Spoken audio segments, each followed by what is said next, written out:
Bonjour tout le monde, nous allons voir à présent comment utiliser les références relatives ou les références absolues.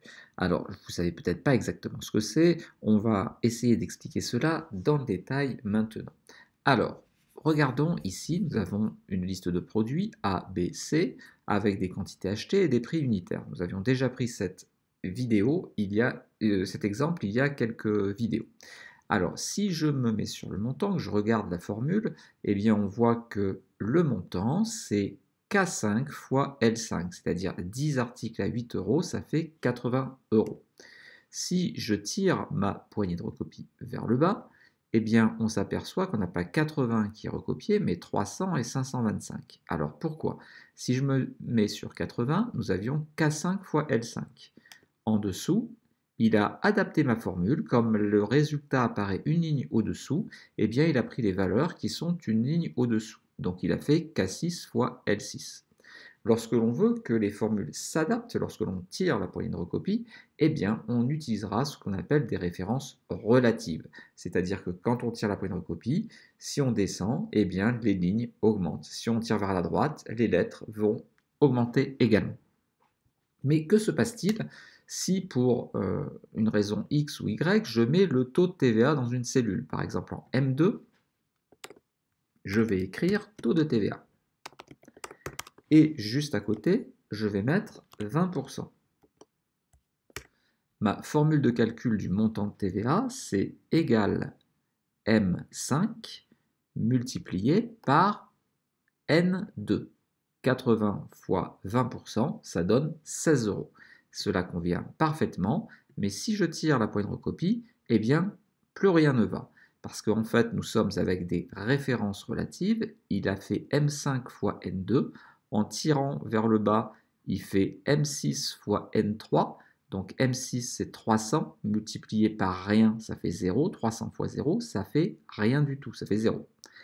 Et quand on tire encore un cran plus bas, une cellule plus bas, eh bien, on fait 525 fois TVA, mais pas le taux de TVA, mais le mot TVA. Donc c'est pour ça qu'il met hashtag valeur, c'est-à-dire qu'il ne comprend pas quel résultat il doit mettre, puisque je prends des chiffres et je le multiplie par du texte. Alors, ce que l'on va faire, c'est que l'on va dire que quel que soit l'endroit où je tire la poignée de recopie, eh bien N2 devra toujours rester en N2.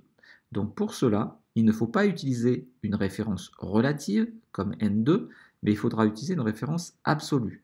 Et pour mettre une référence absolue, eh bien on fera précéder la lettre du symbole dollar et le chiffre du symbole dollar.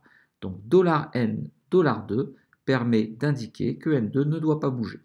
Ainsi, quand je tire ma poignée de recopie maintenant avec mon $N, $2, j'ai bien les bons montants de TVA. Vous voyez que là j'ai fait M7, mais je suis toujours sur $N, $2. Voilà ce que sont les références absolues. Alors, il existe aussi, par exemple, des références mixtes. C'est-à-dire que si ici, j'avais pas mis $N, $2. En fait, ce que je veux figer, puisque je tire vers le bas, c'est uniquement le numéro de la ligne, ça aurait marché à l'identique si j'avais mis N$2. N$2, en tirant vers le bas, eh bien, je me retrouve avec les mêmes résultats. C'est ce que l'on appelle une référence mixte, c'est-à-dire que j'ai au niveau de la colonne laissé une référence relative. Si je tire vers la droite, eh bien, le taux de TVA va se décaler vers la droite, donc là, il n'y a rien. Et si je tire vers le bas, comme il y a un dollar devant le 2, eh bien on restera toujours sur la ligne 2. Voilà donc un petit résumé sur ce que sont les références relatives et les références absolues. C'est vraiment quelque chose de fondamental, il faut absolument que vous le compreniez, car pratiquement tous les exercices Excel vont utiliser des références relatives et bien souvent des références absolues. J'espère que vous avez bien compris. N'hésitez pas à m'indiquer ce qui vous pose problème dans la zone de commentaires.